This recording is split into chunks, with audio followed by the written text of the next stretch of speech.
Արդյոք նշված հարցը պետք է մշտապես սուր, հերքողական, ժխտողական դիրքորոշման արժանանա միանշանակ։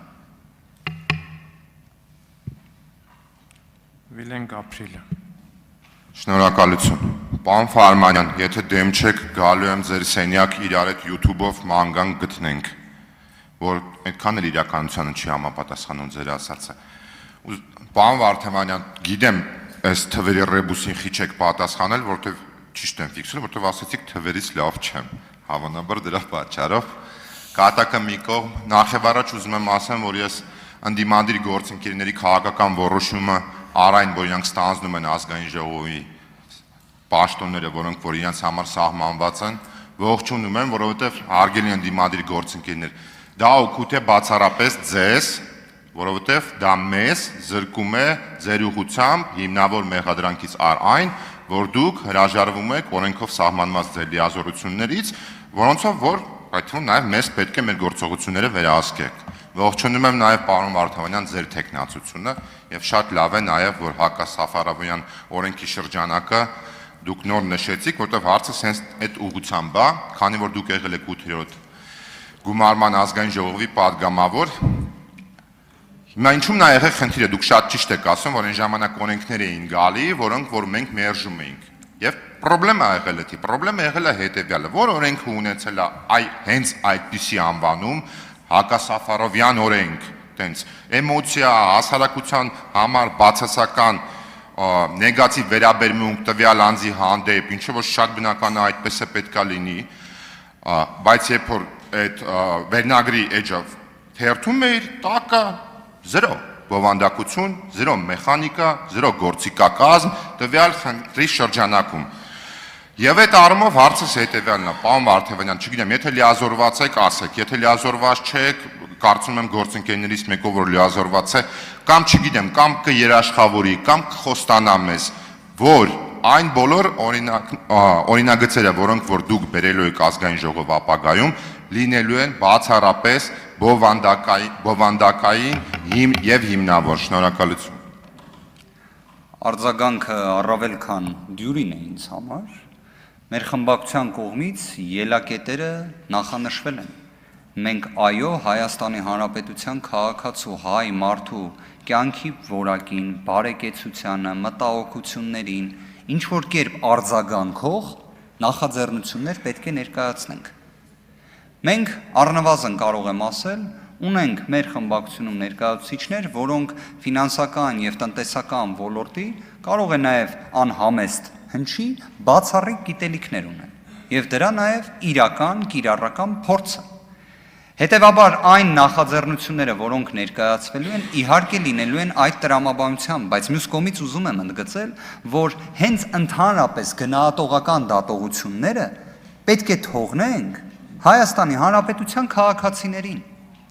Մենք պետք է թույլ տանք, որ Հայաստանի Հանրապետության քաղաքացին ազգային ժողովի նիստերի դալիճում տեղի ունեցած քննարկումից գա հետևության։ Այո, ազգային ժողովի падգամավորն է լիազորված ներկայացուցչական մանդատով, որ այդ որոշումը կարող է նաև մշտական հանձնաժողովում կայացնել, բայց առաջարկը, որը ներկայացվում է, հենց գաղափարի փոփոխման մեջ է, որ ազգային ժողովի նիստերին օրակարգը լինի այնպիսին, որ որակապես փոխի իրավիճակը։ Եթե նայում ենք պարլամենտարիզմի տեսանկյունից, դա Հայաստանի Հանրապետությանը անհրաժեշտ է, իրականում անհրաժեշտ է, որովհետև մենք այո ունենք խորհրդարան, բայց մենք չունենք պարլամենտարիզմ։ Իսկ դրա լուծման, այ ռեբուսի լուծման հենց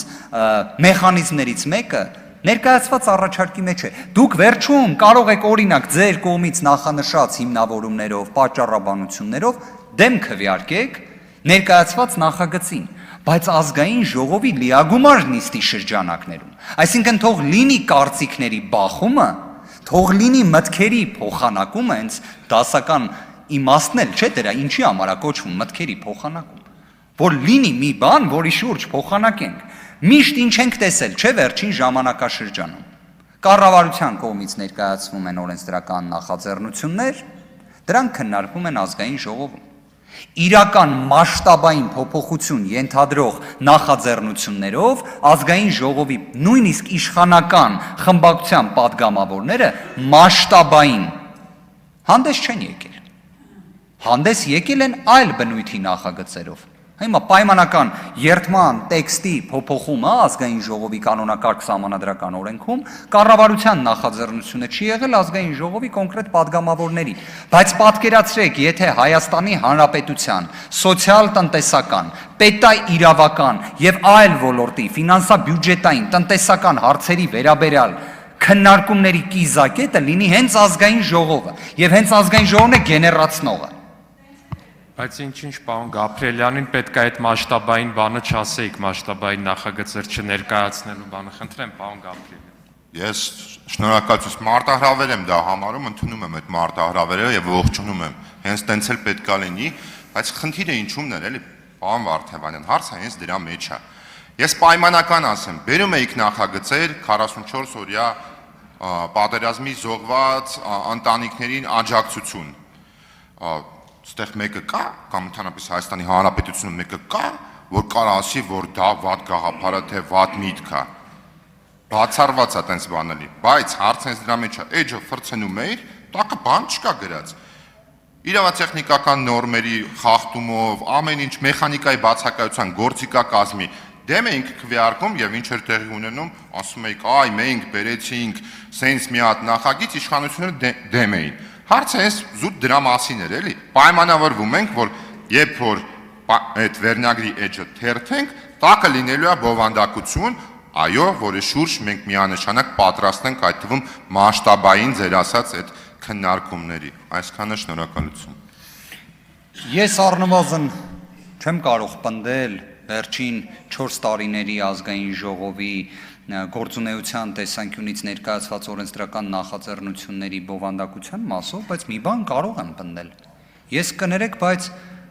վստահության կանխավարկածով չեմ վերաբերվում ձեր այն գնահատմանը, որ այդպես էջը թերթում էիք եւ այնտեղ բովանդակություն չկար։ Անկեղծորեն ես կարծում եմ երևի թե այս ազգային ժողովի նիստերի դահլիճը, շենքը, պատերը, օրինակ Արծվիկ Մինասյանի կողմից ներկայացվող նախագծերի վերաբերյալ չեմ կարծում, որ այդպիսի իրավիճակ լինի։ Ես հիշում եմ մի նախագիծ, որը հենց ես եմ ներկայացնողը եղել, զեկուցողն եմ եղել, որը վերաբերում էր ցեղասպանության շղթմանը, որը հետո ընդունվել է։ Հետո ընդունվել է, քրեական օրենսգրքում հետո նախատեսվել է։ Հիմա այդ նախագիծը այդ ժամանակ ինչի համար չընդունվեց։ Լռություն դահլիճում, հարգելի գործընկերներ, քաղաքացիական պայմանագիր խմբակցության հարգելի գործընկերներ, մի արձագանքեք տեղի։ Ավարտեցիք, պարոն Վարդևանյան։ Այո։ Նարեկ Գրիգորյան։ Պարոն Վարդևանյան, ճիշտ ասած, հարցս մի քիչ ավելի հեռվից գամ։ Դուք եղել եք հանրապետական կուսակցության վարչապետի օգնական։ Հետո եղել եք Հայաստան դաշինքի Ռոբերտ Քոչարյանի